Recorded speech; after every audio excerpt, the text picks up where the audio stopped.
While other radio stations come and go, we're here to stay. For 45 years and counting. Break. FM, HD. Amazon Echo, Google Home, The TuneIn Radio app. the iHeartRadio app, And nccradio.org. The voice of Nassau Community College. This is the award-winning 90.3 WHPC. WHPC HD, Garden City. On the air, everywhere.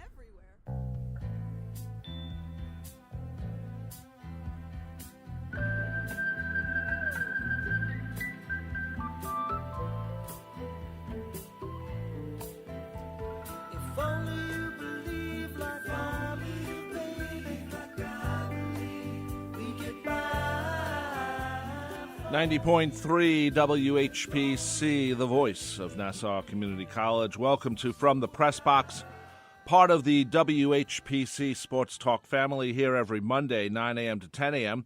The rest of the Sports Talk shows are Mondays, 5 to 6, Tuesday, 5 to 6, that's p.m., Thursday, 9 p.m. to 11 p.m., and Fridays, 3 p.m. to 4 p.m. I am Rob Leonard. Joining me, of course, is my co-host and brother, Tim Leonard, award-winning sports writer, by the way.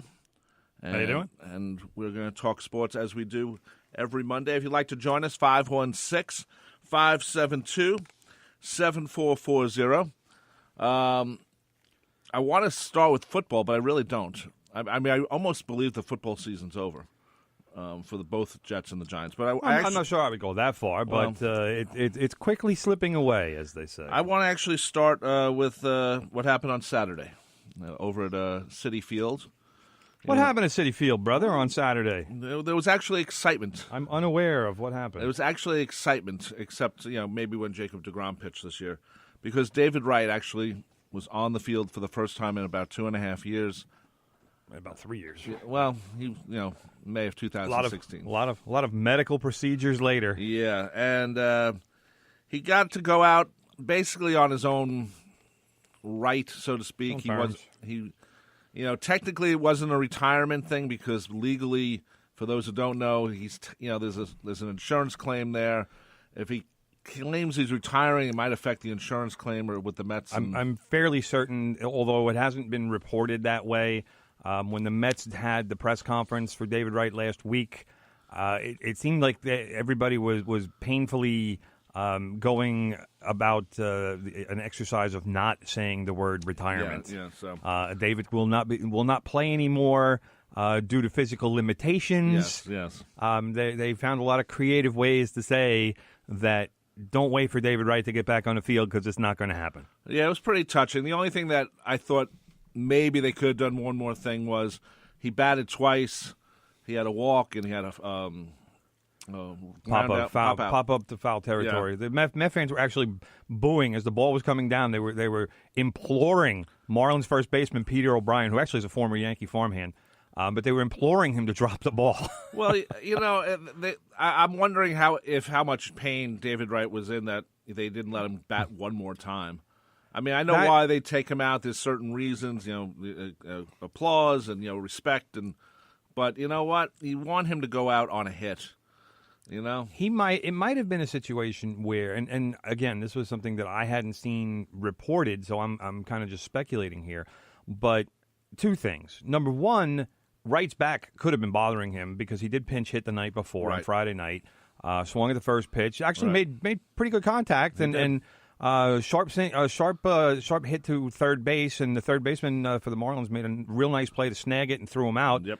But you don't know what just the torque from that at bat might have done something a little bit to his back. And he even had acknowledged that he had problems when he was in rehab. Starting 2 days in a row. And I know it's only one at bat, and it's only a pinch hit, and it was only swing that he took. But you don't know what the pregame preparations were taken out of him. And again, I mean, a game situation at bat, that's when you're swinging the bat for real. Yeah, no. Pregame and batting practice, and you're tuning things up, but you're not going at it full force like you are in a game. And I'm sure David Wright would have loved to have hit a home run. in that at I bat. didn't expect that. I would have expected a single. That's all I wanted. Just a hit would have been nice, but you know that he's swinging with purpose. Yeah. But you know what I wish, and you know what I was thinking? I was thinking when this was leading up to it on Saturday. I forgot who the pitcher was from the Marlins on Saturday, but you'd think he would turn into Denny McLain with Mickey Mantle. You know, remember when Denny McLain threw him the meatball? Yeah. Because he wanted Mickey Mantle to get the homer. He not only get a home run, he wanted Mickey Mantle to crush a ball. Right. Because Mickey Mantle was his childhood idol, Right. and I forget who the Detroit catcher was. It was probably Bill Freehan or somebody like that. And he told him, get ready. Yeah. And Mickey was like, man, what you talking about? And McLain grooved one. Oh. And Mickey stepped out of the box, and he looked at Freehan, and Freehan nodded, and because Mickey gave him the look like, are you serious? And Freehan nodded, and he looked out at McLain, and McLain nodded, and Mickey knew the next one was going to be in the exact same spot, so he got ready, and he beat the ball. He hit it probably about 450 or something like that. I expected something like that, especially since these two teams are two of the worst teams in baseball, and I expected maybe a little. Here, David Wright. Here's a nice meatball. It would have been nice to see it. I think it was a situation though where the Marlins are looking to get any win they can, and they don't. But they're last place and not going anywhere. What you're saying. I relate to what you're saying. I agree with what you're saying, but the Marlins are filled with young pitchers. In fact, look it up online. Look it up MLB.com and check. I don't remember who was starting for the Marlins or who was pitching at that time when he popped up. Go to MLB.com and go to sports. But the Marlins have a lot of young players. And the guy who pitched for them yesterday, for example, is a guy by the name of Sandy Alcantara, who's made, I think, now 4 starts in the major leagues. Guys who are that age and in that point in their careers, they're not looking to serve up a 500-foot home run just because it's some guy's last game. Yeah, I know. They want to get a strikeout. They want to impress their boss and say, all right, hey, this is what I can do for you. Not that I can, serve up, put one on a platter just so David Wright can see how far he can hit one still. I would have expected a nice meatball. Well, what you expect and what reality is are often two different things, brother. Wow.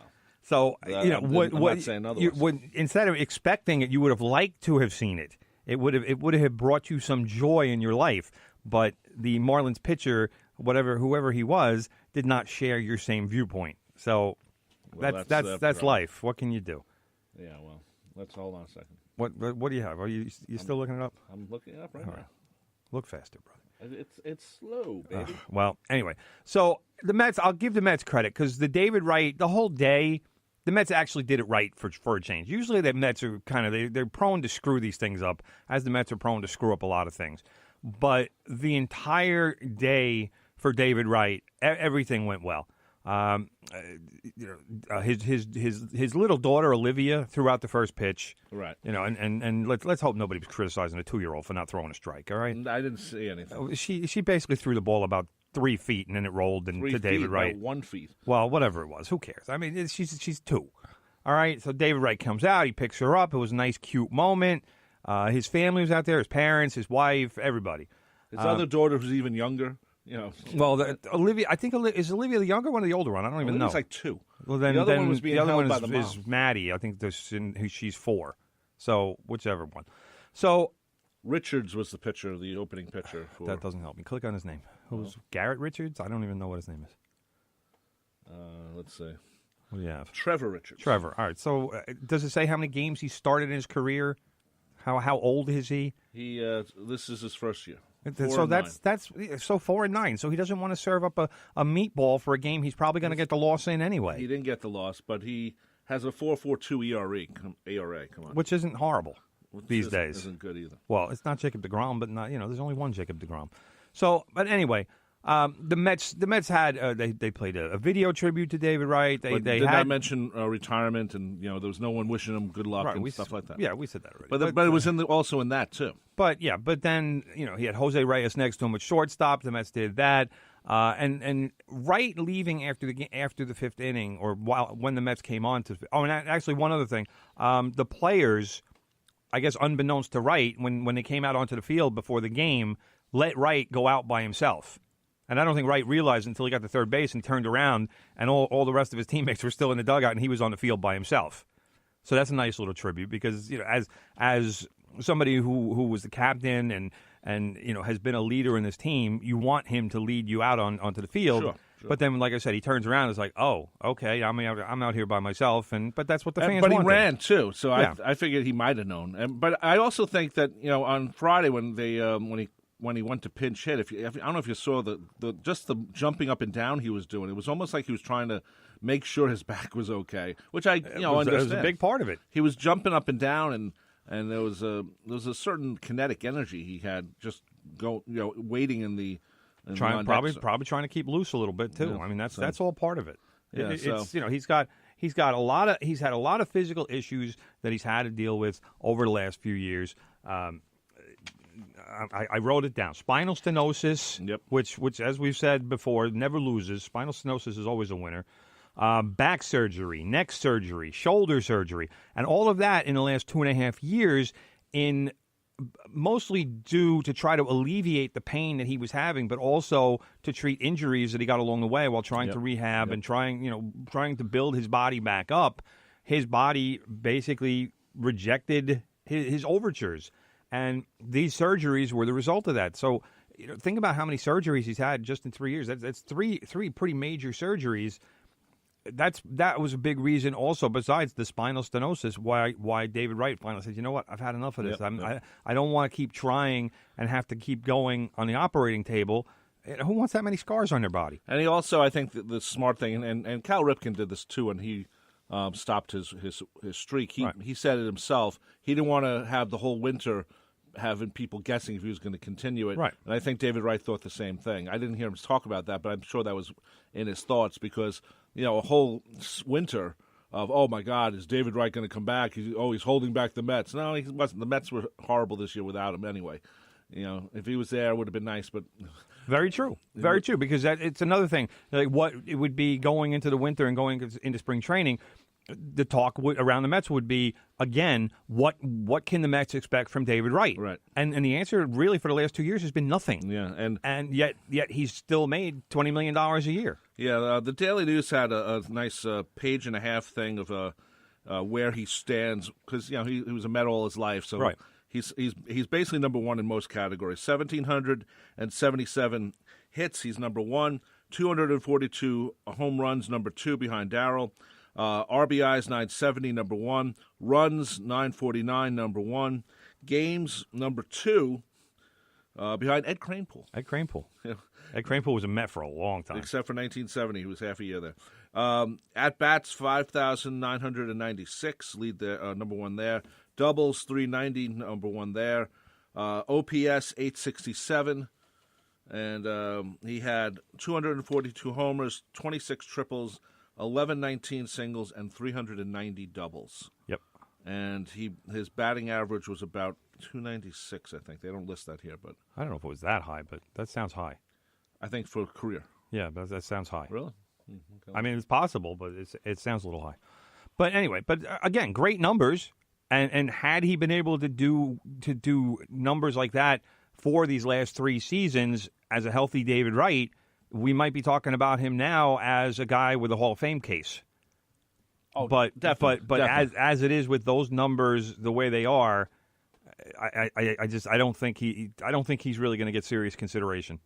I don't think he can, and it's sad because he really his career started in a manner that you said, hey, the Mets finally got a draft pick right, and they finally got a guy who they can build a franchise around. And back then it was Wright and Reyes, and you expected those guys to be around for more than a decade on the left side of the infield, and that these were going to be the two guys who brought the Mets to perennial contention, and then Wright winds up first Reyes just leaves.